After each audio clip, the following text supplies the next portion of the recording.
Well, welcome everyone. I am so excited to introduce Dr. Katie Sandoe. Hello, nice to see Hello. you. Yeah, we're doing the what do we the sparkle hands? It's Uh, great. The energy fingers. Energy fingers. It's a pleasure to have Dr. Sandoe on here because she is a mindset and expert in really helping people remind themselves of what joy, energy, and purpose means. That it's not just this luxury that we get to pretend we have, that we can actually fully embody this. So I'm really excited because she has over 2 decades, 2 years. Sorry. I'm just a baby. She's a baby in this. A couple of decades in executive leadership, and her experience in adult learning really just goes far beyond what I could ever say here. But she brings real, honest conversations about change, growth, and just the possibility. And so I am so grateful to have you here. Did I miss anything in bringing you in? No, yeah, it's fat. Nobody really cares, right? They're just like, "What are you gonna talk about?" Right, right, right. I love it. We're so real here. I love it. Okay, so tell me the origin story. What got you started and all the things? Okay, well, first, y'all, just get ready because this is existential, Katie. You're gonna get both the doctor and the dork. Yes, people like to pull out that credential, and I'm very proud of it. And y'all, I'm also a dork. Like I'm just a nerd. I love to learn, and you get what you get. So what you often get is existential, Katie. And I'm setting that up because nothing is ever surface level. We dive deep real fast. So to your question, what was the origin story of my business? For me, that was the culmination of what I call a purpose journey, where around 15 years ago, I had my own existential crisis around work, where I felt very much the Sunday scaries. And for anybody who's not familiar, the Sunday scaries is a documented syndrome where people feel this impending sense of dread, doom, depression, overwhelm on a Sunday night as they think about the week ahead. And it can be related to professional endeavors, it can be related to personal things. It's usually a combination of both. And at the same time, I felt selfish and ashamed. Like I had what on the outside seemed like everything: the title, the money, the accolades. I was building a name for myself. And so, why did I have such dread on a Sunday evening?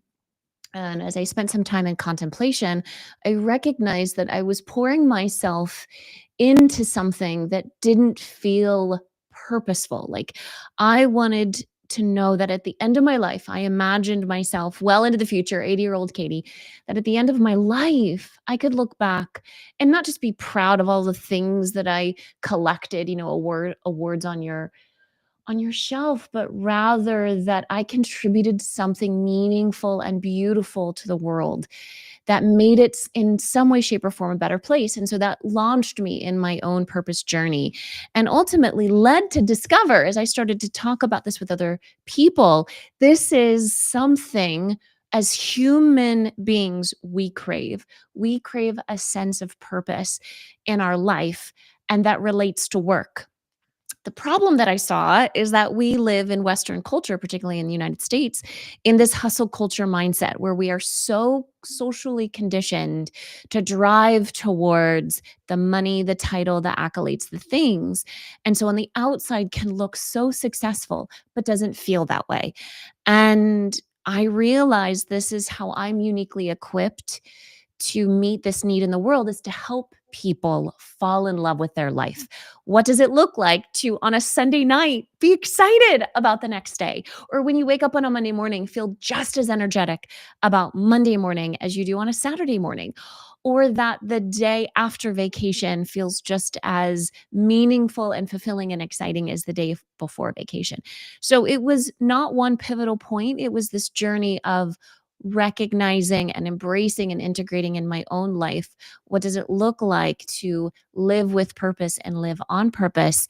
And now this is the work that I get to do every day, is help people do the same, fall in love with their life, which includes falling in love with their work and where they do it. Oh my gosh, that's a There you lot. go. There was existential, Katie. No, I love it. I love it because you hit where everybody that I speak to, they're living. They're living in this world where nothing feels great.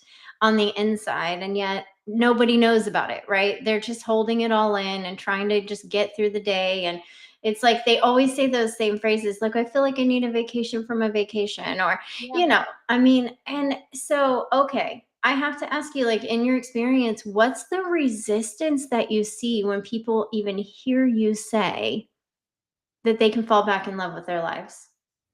The resistance is well, it's always multiple things, but the 2 common themes that 3, I'm gonna say 3. 3 common themes that I hear. 1, they don't believe that it's possible. Mhm.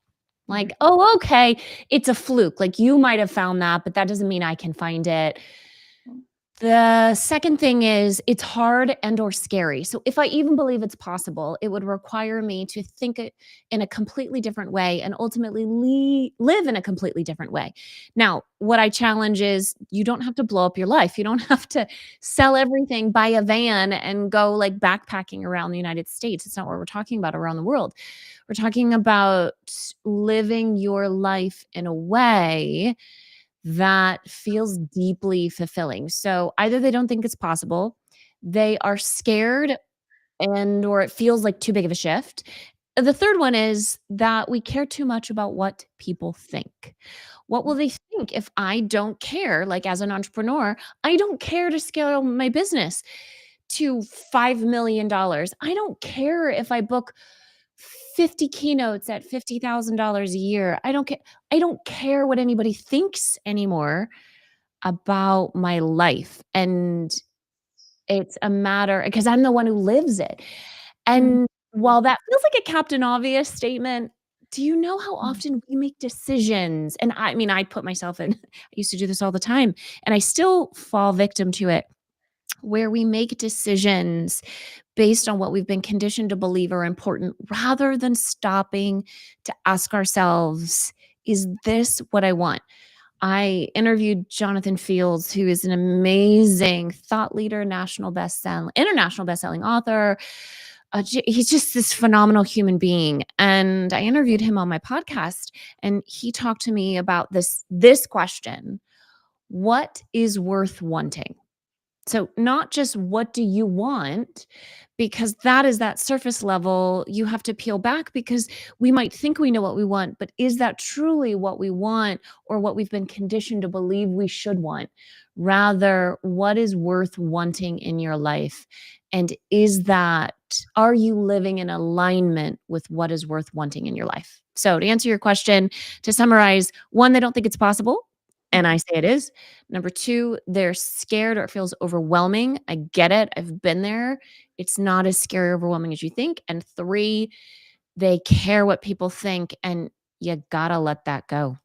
Yeah, no, I think what you're saying and what I'm hearing too is that I think the reason why people don't stop to ask that question is they don't actually know. Oh, yeah. I mean, doing if there's one thing that I've learned, well, I mean, I've learned lots of things, right? But if there's one thing that I've come to understand about human thinking and behavior is it is the hardest work and the scariest work to do the deep internal work. It is much easier to psychoanalyze other people. It is much easier as particularly as leaders and in the professional space to focus on developing other people.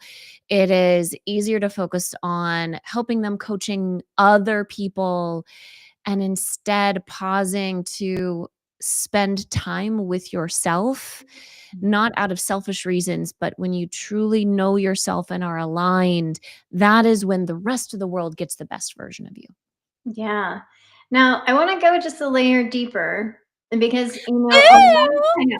Well, a lot of people who do this kind of work, like what you're doing, have had moments even in their life where they were just questioning literally everything, right? Mhm. And so it's that moment of change that happens. But then what made you actually take action? Because there's a huge leap between, oh, I feel this, and now I'm actually going to do this. So where was that?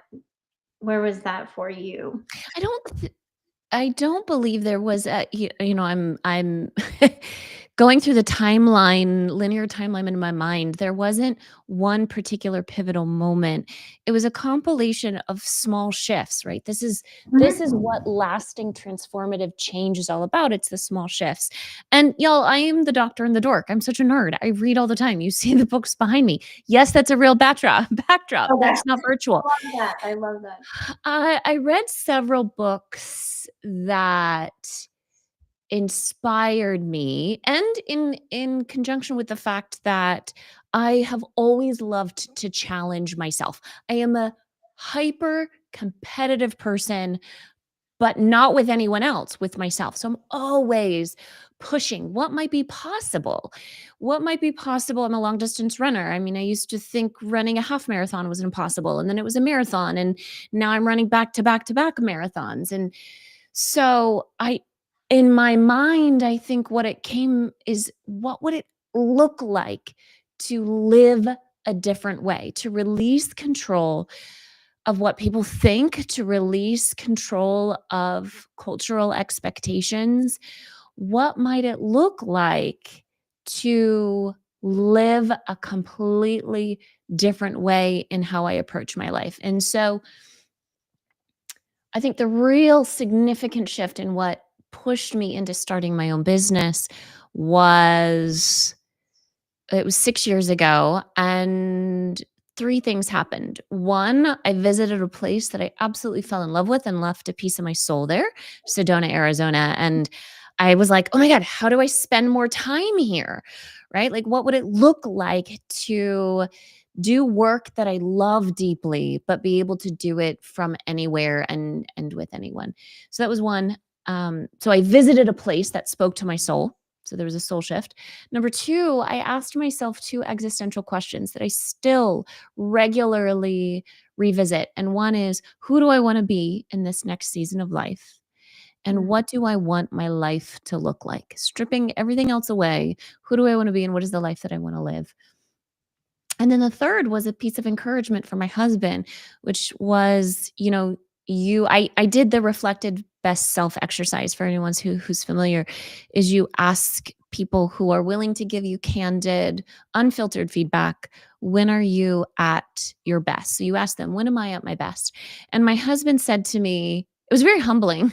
I had to check my ego.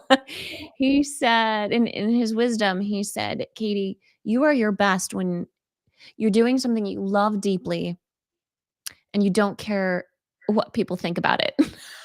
Mhm. And I was like, "Oh, so you're insinuating that there are times where I do care what people think." And he's absolutely right. And those 3 things together, Candace, was, "Oh my gosh, how do I live a life where I get to be in spaces that speak to my soul? I want to be a person who lives their life in such a way where every moment is beautiful, and every moment, even in the hardest times, it is full of purpose and meaning." That's what I mean by beauty. And that I'm doing work I believe in, truly believe in, that is pouring into others. And 3, that in doing so, I am following that because I know it's in alignment with me and how I want to live my life, and I don't care what people think.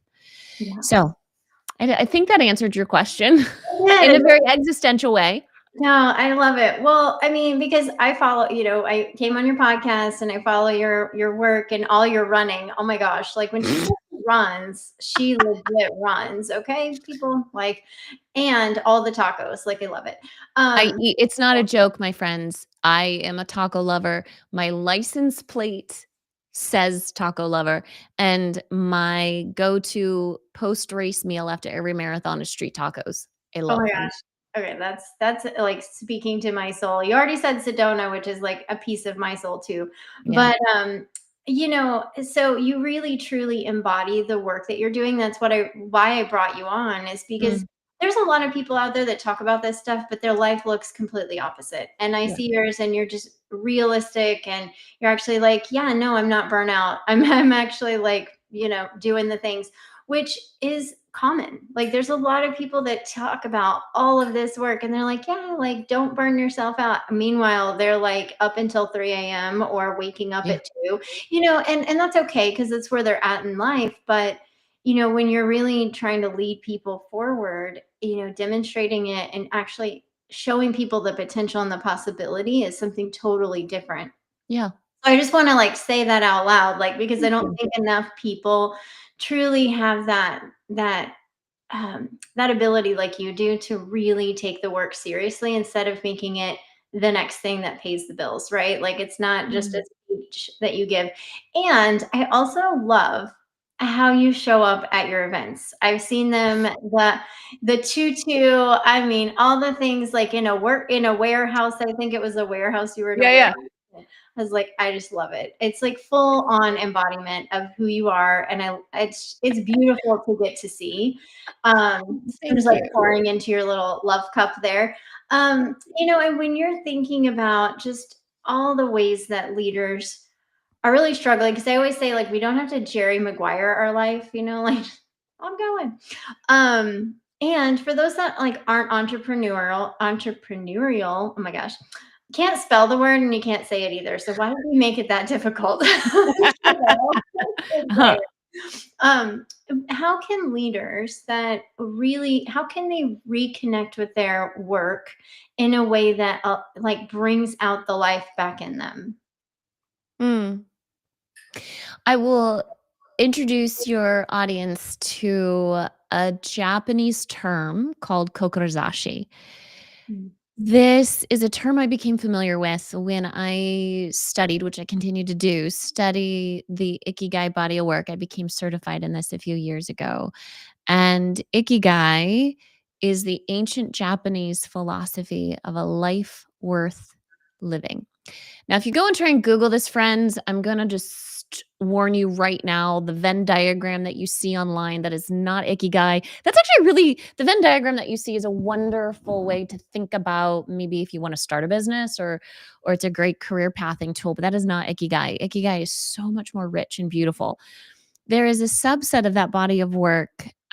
What does it mean to live a life worth living? So that is what I mean when I say you wake up on a Monday morning or a Sunday night and just as excited as you do on a Saturday morning. Like that is a life worth living when every day brings you a sense of purpose and momentum. And the term kokorozashi, it is talking about how your personal mission in life intersects with your vocation. So, oftentimes in American culture, we talk about purpose as this huge existential, like, we need a Mother Teresa type purpose.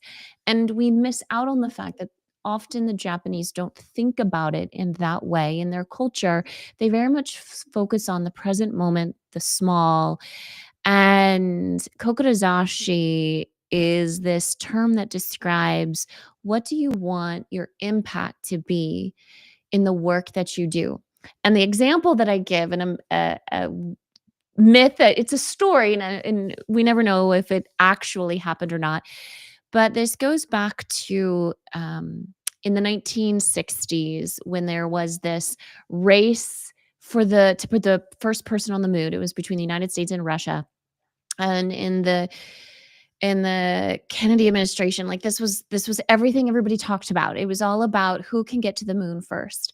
And so the story goes that JFK visited NASA headquarters for the very first time and was walking around and in typical JFK style, shaking hands and getting to know people. And of course, NASA was bringing out all of their top physicists and chemists and, brilliant minds and mathematicians. And JFK was walking the halls and saw this gentleman off to the side, had stepped to the side. And so went over to introduce himself and put his hand out. And the gentleman was wearing a custodian outfit and had a mop and bucket.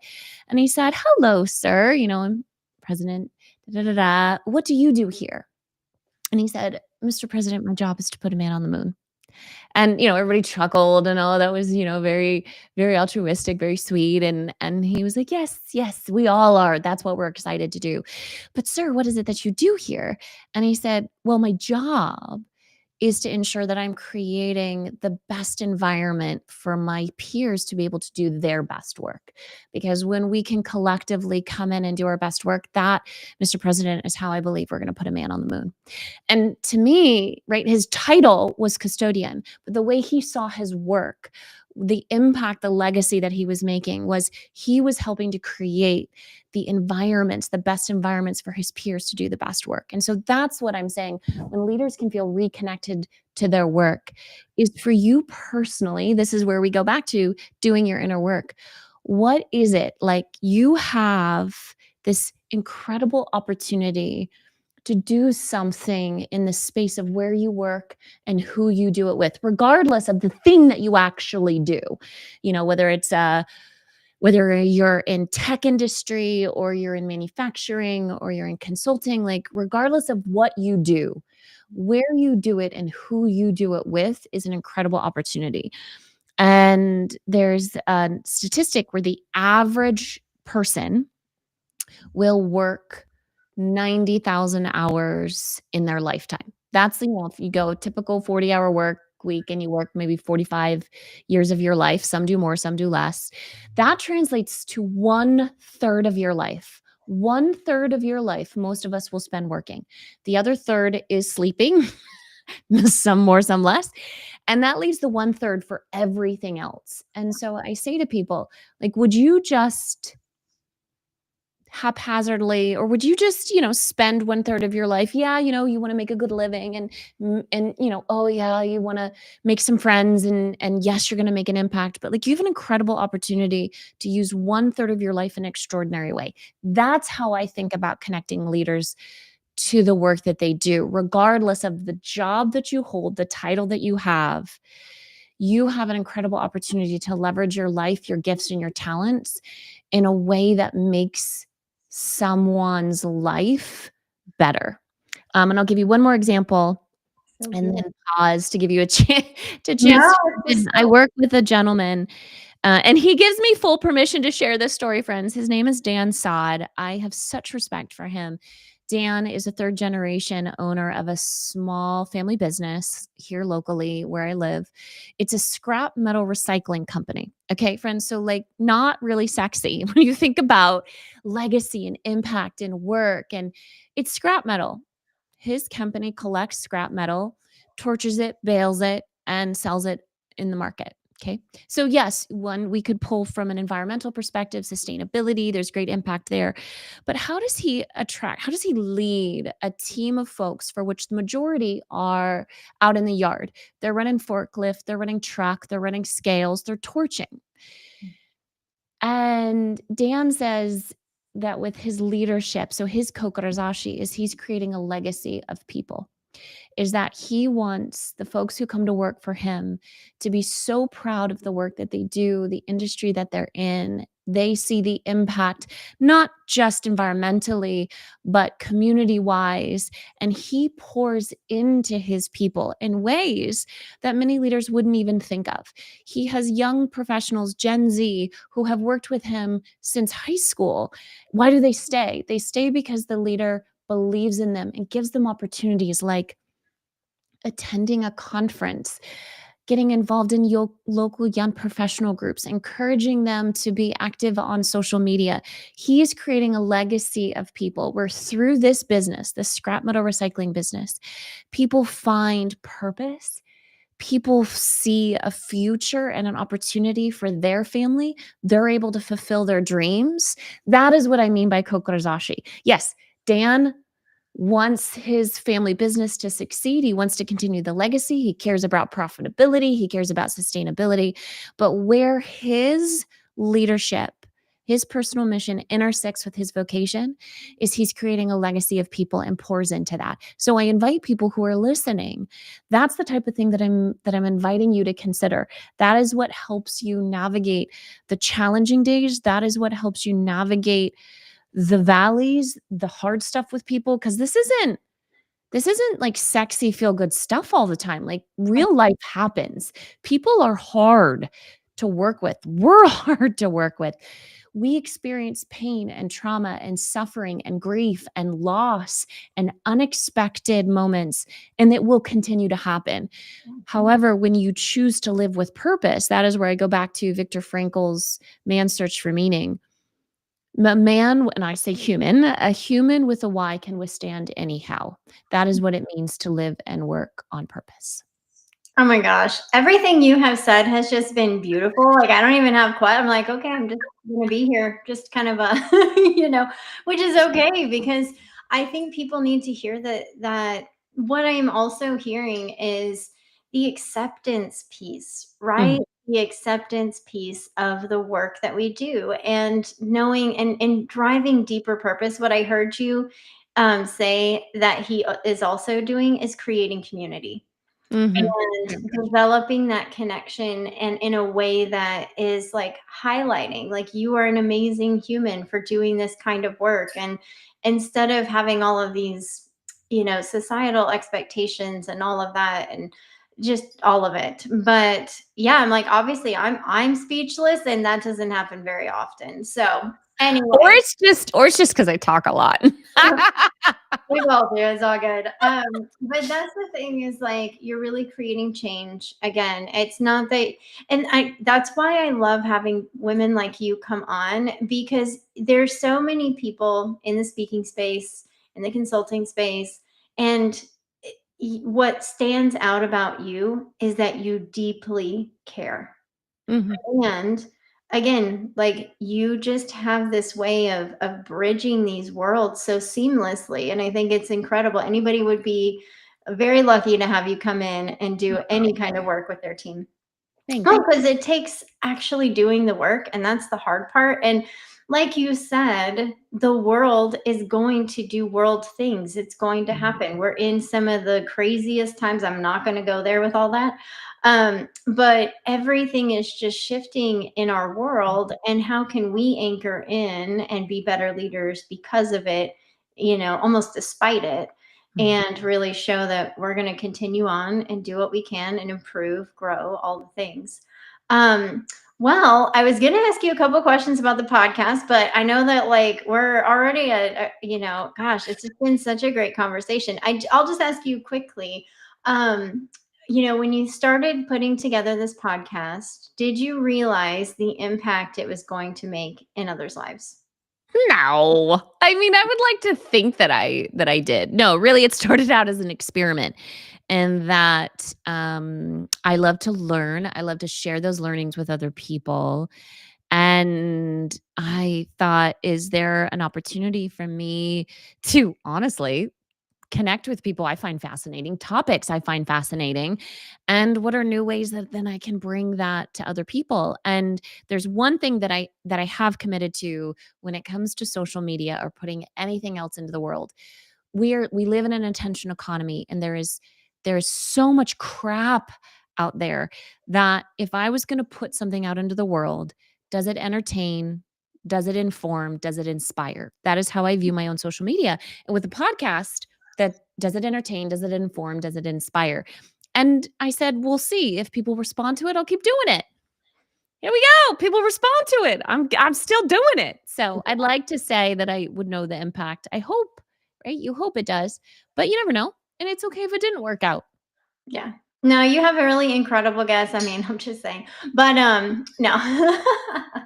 No, It's like it's fun. I'm just talking about myself. but no, but you do. You have really interesting guests on and so I hope people will, click in and pay attention to that. And then I always ask my guests, what's one thing you hope listeners take away from today's conversation?